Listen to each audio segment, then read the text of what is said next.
ನಮ್ಮೂರಿನ 4 ಜನ ಹುಡುಗರು, 4 ಜನನು ಮನೆಗೆ ಒಬ್ಬೊಬ್ಬೆ ಗಂಡು. ಈಕೆಗೆ ಮಾತ್ರ ಇಬ್ಬರು ಗಂಡು ಮಕ್ಕಳು, 2 ಮಕ್ಕಳು ಸತ್ತೋಯ್ತು. ಈ ಮಗುನು ಮದುವೆ ಆಗಿದ್ದ, ಅವನು 6 ತಿಂಗಳಾಗಿತ್ತು ಮದುವೆ ಆಗಿ, ಲವ್ ಮ್ಯಾರೇಜ್ ಆಗಿತ್ತು.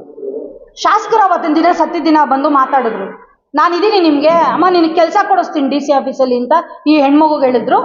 ಇವ್ರಿಗೇನು ಹೇಳಿದ್ರು, ಮುಖ್ಯಮಂತ್ರಿಗಳ ಒಂದು ನಿಧಿಯಿಂದ ಒಂದೊಂದು ಕುಟುಂಬಕ್ಕೆ ಅಂದ್ರೆ ಒಬ್ಬೊಬ್ಬರಿಗೆ 5-5 ಲಕ್ಷ ರೂಪಾಯಿನ ನಿಮ್ಗೆ ಕೊಡ್ಸೋ ಅಂತ ಕೆಲಸ ಮಾಡ್ತೀನಿ ಅಂತ ಹೇಳ್ಬಿಟ್ಟು ಹೋದವರು ಇವತ್ತಿಗೂ ನಾಪತ್ತೆ.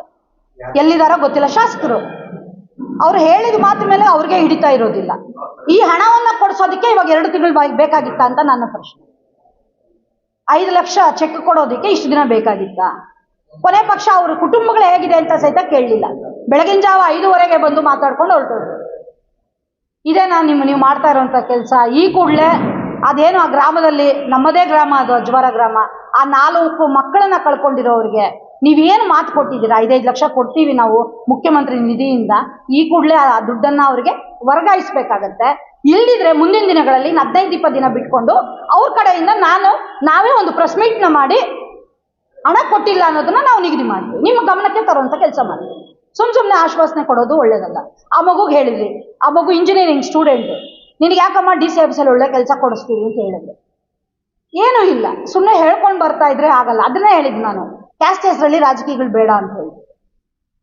ಯಾರ್ಯಾರಿಗೆ ಏನೇನು ಮಾಡಿದ್ದೀರಾ ನೀವು, ಎಷ್ಟೆಷ್ಟು ಅಧಿಕಾರಿಗಳು ಕೊಟ್ಟಿದ್ದೀರಾ, ಏನೇನಾಗಿದೆ, ಯಾರನ್ನ ಎಲ್ಲಿಟ್ಕೊಂಡಿದ್ದೀರಾ ಅಂತ ಇಡೀ ಚಿಕ್ಕಬಳ್ಳಾಪುರ ಜನತೆಗೆ ಗೊತ್ತಿದೆ. ಜಾತಿ ರಾಜಕೀಯಗಳನ್ನ ಮಾಡೋದು ಬಿಟ್ಬಿಟ್ಟು ದಯವಿಟ್ಟು ಜನರನ್ನ ಉಳಿಸ್ಕೊಳ್ಳೋ ಕೆಲಸ ಮಾಡಿ. ಯಾರು ನೀವು ಚಿಕ್ಕಬಳ್ಳಾಪುರನ ಸಿಂಗಾಪುರ ಮಾಡಬೇಡಿ. ಚಿಕ್ಕಬಳ್ಳಾಪುರ ಇರೋ ಥರ ಮಾಡಕ್ಕೆ ಬಿಟ್ಬಿಟ್ರೆ ಸಾಕು. ಈ ಚಿಕ್ಕಬಳ್ಳಾಪುರನ ಗಬ್ಬೆ ಬರ್ಸೋ ಕೆಲಸ ದಯವಿಟ್ಟು ಯಾರು ಮಾಡಿ. ಕೊಡಕ್ಕಾದ್ಮೇಲೆ ಯಾಕೆ ಹೇಳಬೇಕು ಅಂತ. ಎಷ್ಟು ಸಾವಿರಾರು ಜನ ವಿದ್ಯಾರ್ಥಿಗಳಿದ್ದಾರೆ.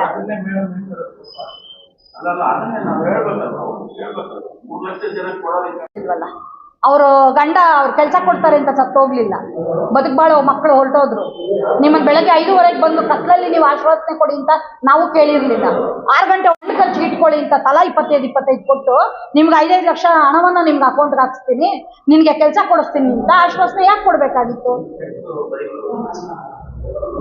15 ದಿನದೊಳಗಡೆ ಬರದೇ ಇದ್ರೆ ಅದು ಮುಂದೆ ಏನ್ ಮಾಡ್ಬೋದು ಮಾಡೋಣ.